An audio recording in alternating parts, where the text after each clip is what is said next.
आओ इधर। उद्धव आया, भगवान के मुखमंडल को उदास देखा। अरे गोविंद, क्यों उदास हो तुम? हाँ, अरे उद्धव, मुझे उन गोपियों की बड़ी याद आती है। उद्धव ने कहा कि आप तो पूर्ण ब्रह्म परमात्मा है, आप माया की वशीभूत।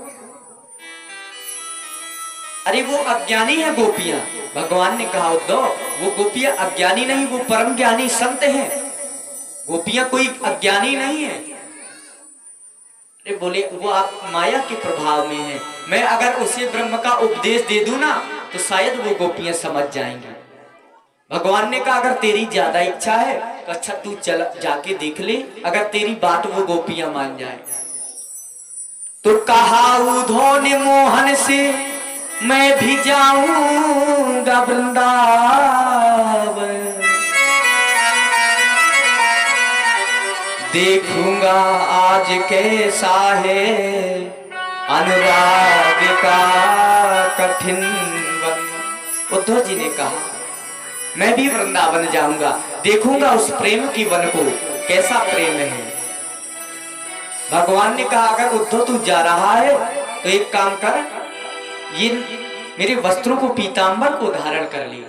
भगवान ने पीतांबर धारण करा दिया। क्यों गोविंद, इसकी क्या जरूरत है?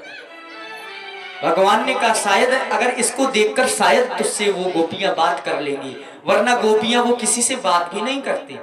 अच्छा ठीक है गोविंद। कि चले मथुरा से उद्धव, ये वृंदावन निकट आया, और वहीं से उस प्रेम ने अनोखा रंग दिखलाया। जैसे ही उद्धव जी महाराज मथुरा से वृंदावन की ओर गए, मानो प्रेम ने अपना रंग दिखाना प्रारंभ कर दिया। वहां जो वृक्ष हवा के कारण वृक्षों की शाखाएं लहरा रही थी, वो मानो शाखाएं संकेत में उद्धव से कहती कि बेटा पे झुक झुक के कहते इधर आओ, इधर आओ। पपीहा पूछते पिए कहाँ, जरा ये तो बतलाओ। बेटा मानो झुक झुक के कहते उद्धव इधर आओ ना, मेरे पिए कहाँ है मेरे गोविंद। पपीहा भी आवाज करके कहते गोविंद कहाँ है मेरा गोविंद। कि नदी यमुना की धारा शब्द हरि हरि का सुनाती, वो यमुना नदी की धारा हरि हरि का शब्द दे रही है। कि नदी यमुना की धारा शब्द हरि हरि का सुनाती, और भ्रमर गुंजार से बस यही आवाज आती है। प्रेम जगत में सारे और कुछ सारे नहीं। कि धन्य है केवल प्रेम ही संसार में सारे। इतने में उद्धव जी महाराज के वस्त्र कांटों से उलझ गए, तो मानो उन कांटों ने भी उद्धव जी को संकेत दिया कि उलझ वस्त्रों से कांटे लगे उद्धव को समझाने,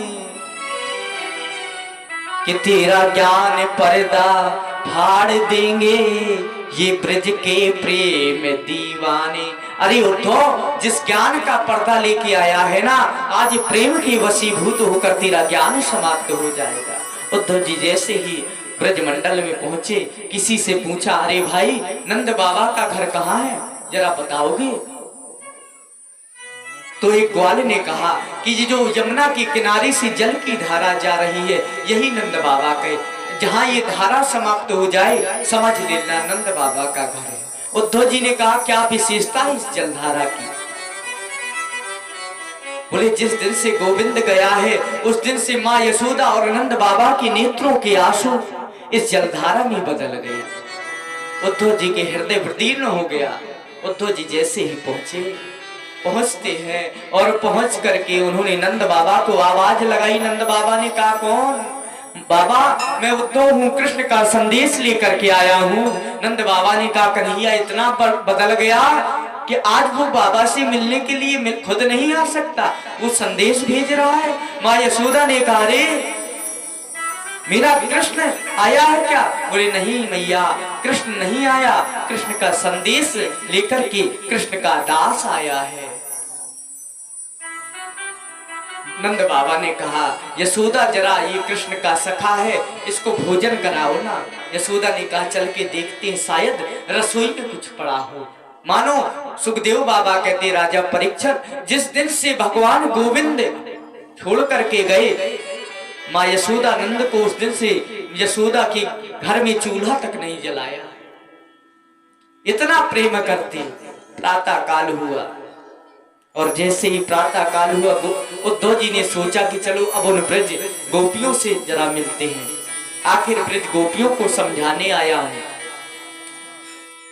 मानो गोपियों के पास में उद्धव जी गए। उद्धव जी जैसे ही गोपियों के पास में गए तो उन गोपियों में श्रेष्ठ राधा जी ये मानो एक पपीहा से बात कर रही, कोई गोपी वृक्ष से बात कर रही, पपीहा से कह रही पपीहा तेरा स्वभाव और मेरे कृष्ण का स्वभाव एक जैसा है।